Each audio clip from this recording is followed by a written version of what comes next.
Com muita honra participo dessa sessão deliberativa para falar sobre o Dia Nacional do Aposentado, uma determinação da Lei 6.926, de 30 de junho de 1981.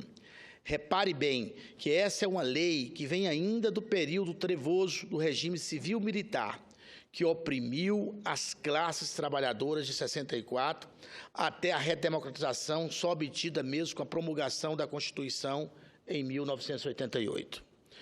Com esse aparente paradoxo, quero dizer que mesmo em um período ditatorial, ainda que fosse o Congresso Nacional esvaziado de seus efetivos poderes, mesmo assim, houve espaço para se homenagear os aposentados. Isto é, os trabalhadores que, após longo e às vezes penosos períodos de trabalho, conseguiram conquistar o descanso remunerado na inatividade. A propósito disso, quero relembrar, nobre presidente, uma pequena estatística. As palavras aposentado e aposentadoria, no singular ou plural, aparecem 34 vezes no texto constitucional, e a expressão Seguridade Social outras 20 vezes. Com isso, quero relembrar o quanto nossos constituintes se ocuparam desse tema. E por que se ocuparam tanto? Porque naquela grande repactuação ocorrida na Constituinte, o direito dos trabalhadores estava em destaque, justamente em razão de, nos anos anteriores, a ditadura civil-militar haver se encarregado, principalmente, de calar a voz dos trabalhadores, a voz dos sindicatos laborais, a fim de maximizar o lucro das empresas.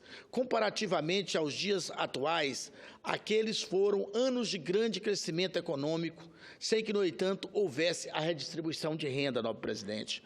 Trago tudo isso à tona porque esse valor, o do trabalho, o do trabalhador, é uma conquista da sociedade brasileira, porque o aposentado não é aquele termo pejorativo, que não repetirei, pelo qual um ex-presidente da República se referiu aos trabalhadores. Não podemos concordar. E ao que temos assistido nos últimos 2 anos, de novo paradoxo, que propostas vemos surgir de um governo liderado por um partido que tem o T de trabalhadores em sua sigla. Um partido do qual tive, então, nos idos de 1980 e mesmo um pouco antes disso, na construção dos movimentos dos trabalhadores. Tive a honra de ser fundador também desse partido, uma coalizão em que um dos maiores partidos tem o D da democracia em sua sigla e espero em sua prática o que esperar desses e de outros partidos da base aliada nos dias de hoje.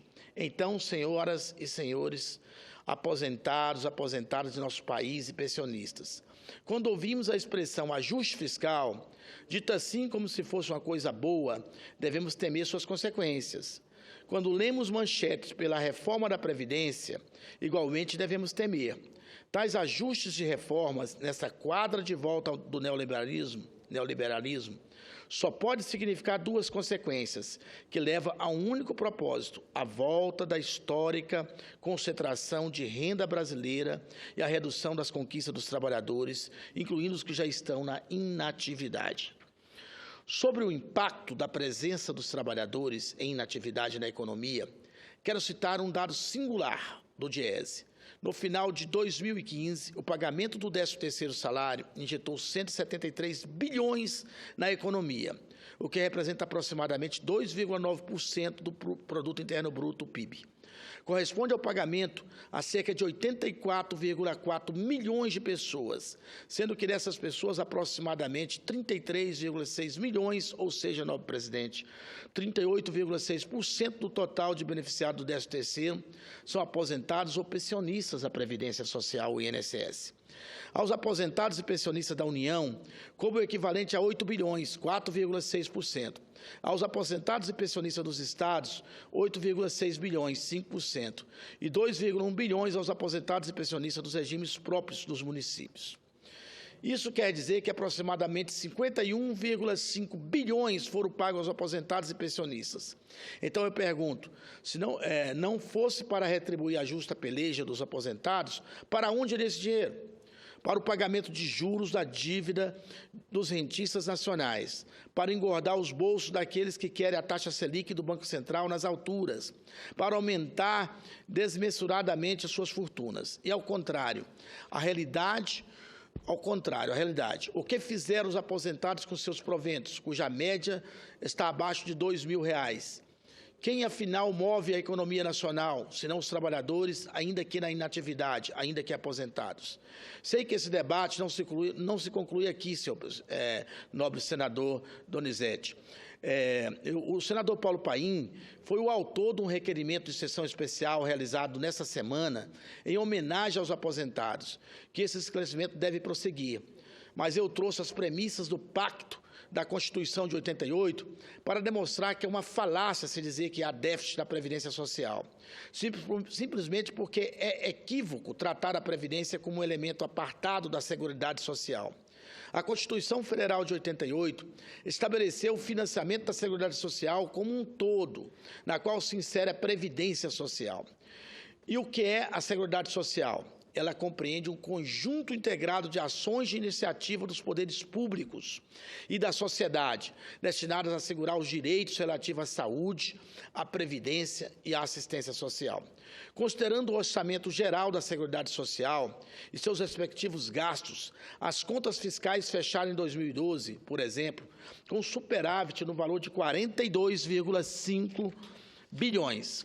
Portanto, qualquer ameaça à Seguridade Social é uma ameaça não apenas à própria Constituição, mas à própria ideia de nação que queremos ver consolidada.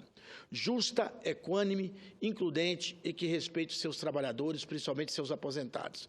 Era o que eu tinha a dizer, nobre presidente, concordando com Vossa Excelência quando fez uma avaliação do governo atual, pelo seu trabalho que faz em prol dos trabalhadores, que faz em prol de um Brasil para frente.